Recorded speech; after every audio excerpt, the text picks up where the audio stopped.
Injection na punta mga higala, aray ko. For today's video mga higala, kay magpalaboratory na punta mga higala, sige lang tagpa-inject kanino. Kinahanglanon man jud daw ASAP ang laboratory na to. For the 6 sa ato ang bibi no, kay gaspating rabata last week.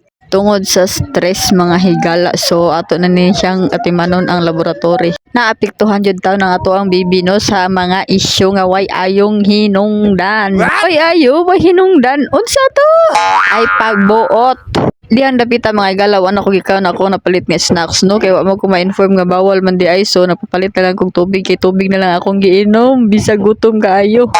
Ako na lang gigwanta ang ako ang kagutom mga higala kay wa mo ko kabaw nga fasting man day tabago ila laboratory wa mo ko gi-inform godaan mo nang tubig na lang taon ko no.